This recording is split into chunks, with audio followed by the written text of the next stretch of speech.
Welcome back to the Civil War Wanderer. I am doing some more wandering, Rev War and America 250 site explorations, and today we're on the banks of the Delaware. If you know your American history, you know that this is the site where Washington, on the eve of December 25th, 1776, would take his 5,000-man force and cross the Delaware in 3 different locations. One was meant to be the distraction. One was meant to be the force that would block the retreat for the English troops, and then his column, which would actually be doing the main attack, the main march to Trenton, which is about 10 miles from here.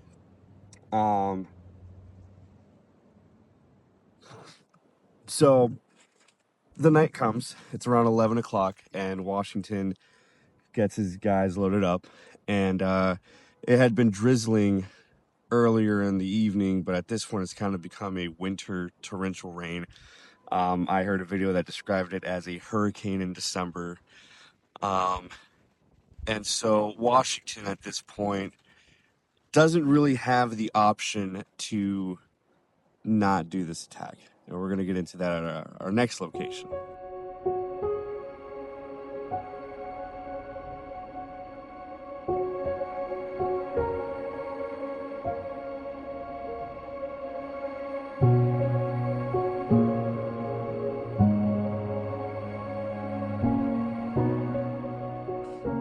So I want to start off with making a correction to the last part of what I just filmed. The forces that they're actually going against are the Hessians, and the Hessians at the time were basically military that British hired from Germany that were fierce warriors. That being said, so why does Washington have to do this, Hail Mary maneuver, at the end of 76? A couple reasons. One of the reasons being that his men's enlistments are up on December 31st. They had signed up for 1 year, so his 6,000 army basically disappears after December 31st.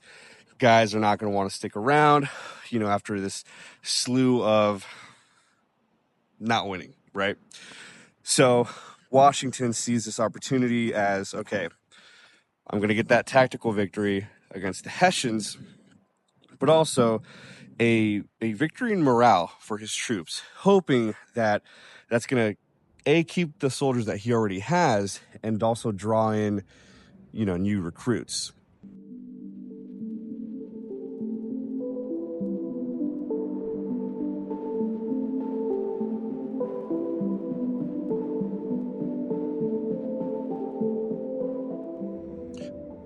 So behind me is the McConkey Ferry Inn, where Washington and his officers stayed prior to the crossing of the Delaware.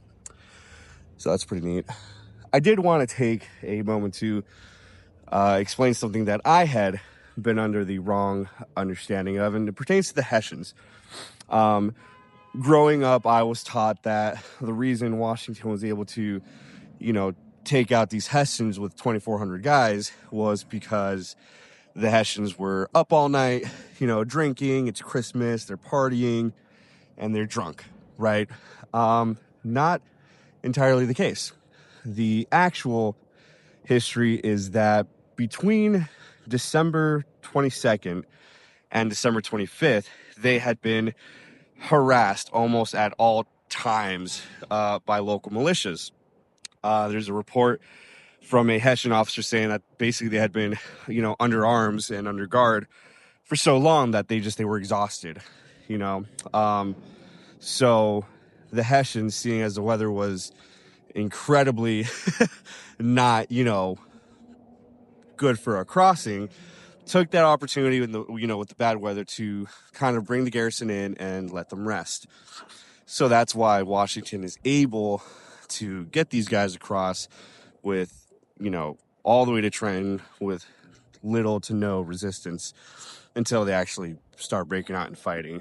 But just thought that was interesting, because I had always thought that they were drunk, they were merry. But no, it turns out they were not having that good of a time either.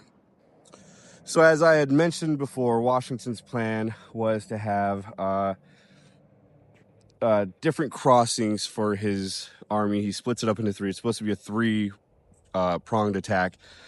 Ewing's forces actually don't get to cross at all because the weather's so bad. So Washington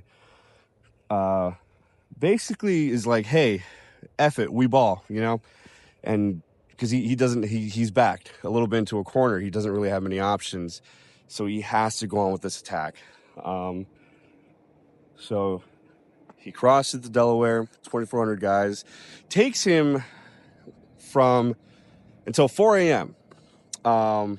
He's done crossing, and it's I know it doesn't look like that big of a space, but you have to realize too, he is transporting 2,400 men, horses and cannons, limber chests, sorry. So I mean it takes a solid minute, but to get through, it's funny, a lot of men actually don't know how to swim, but miraculously no one dies on the crossing, which is astounding to me.